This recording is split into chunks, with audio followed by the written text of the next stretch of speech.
Everyone, heads और tales stocks में एक बार फिर बहुत बहुत स्वागत है। और फ्रेंड्स, बात करेंगे दिग्गज शेयर पॉलीकैब इंडिया लिमिटेड के लिए। पॉलीकैब के लिए अगर बात करें तो 18 जुलाई 2023 का ये लेटेस्ट नोटिफिकेशन है और आज इनके Q1 2024 के नंबर्स डिक्लेयर किए गए।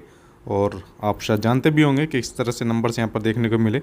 और यहाँ पर थोड़ा सा हल्का फुल्का डिस्कशन एक बार देख लेते हैं कि नंबर्स के लिए जो कंपैरिजन है वो क्या कहता है पॉलीकैब इंडिया लिमिटेड के लिए। और यदि आप नए हैं और चैनल को सब्सक्राइब नहीं किया है तो कृपया चैनल को सब्सक्राइब जरूर करें और बेल आइकन को जरूर हिट करें। फ्रेंड्स, अभी हम आ गए हैं पॉलीकैब इंडिया लिमिटेड के लिए इनके कंसोलिडेटेड फाइनेंशियल नंबर्स के ऊपर। 30 जून 2023 क्वार्टर इनके Q1 2024 के नंबर्स हैं। जो वैल्यूज़ हैं यहाँ पर मिलियंस में है। इन वैल्यूज़ को कन्वर्ट करके हम करोड़ में लेकर चलेंगे और राउंड फिगर में भी लेकर कंपेयर करेंगे सो दैट के कंपेरिजन करने में आसानी रहे।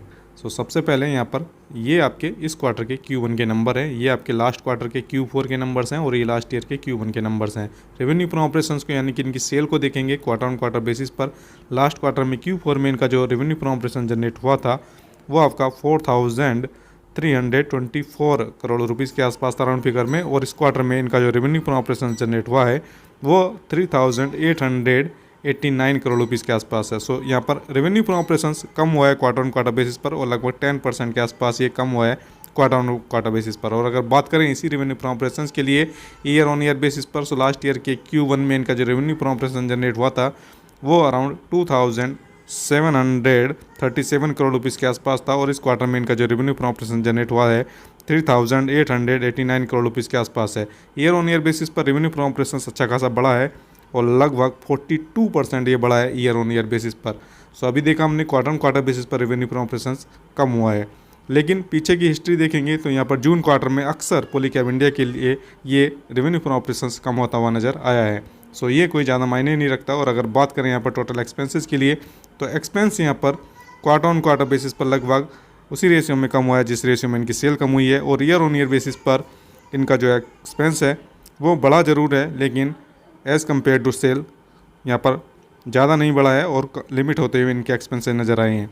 और अगर बात करते हैं इनके लिए नेट प्रॉफिट की तो लास्ट क्वार्टर में यानी कि Q1 में इनका जो नेट प्रॉफिट था वो अराउंड 428 करोड़ रुपीज़ के आसपास था और इस क्वार्टर में 403 करोड़ रुपीज़ के आसपास है।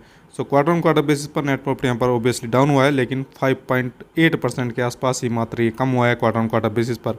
अगर बात करें इसी नेट प्रॉफिट के लिए ईयर ऑन ईयर बेसिस पर लास्ट ईयर के Q1 में इनका जो नेट प्रॉफिट था 223 करोड़ रुपीज़ के आसपास था और इस क्वार्टर में 403 करोड़ रुपीज़ के आसपास है। ईयर ऑन ईयर बेसिस पर इनका नेट प्रॉफिट 80% के आसपास 80% बढ़ता हुआ नज़र आया है ईयर ऑन ईयर बेसिस पर।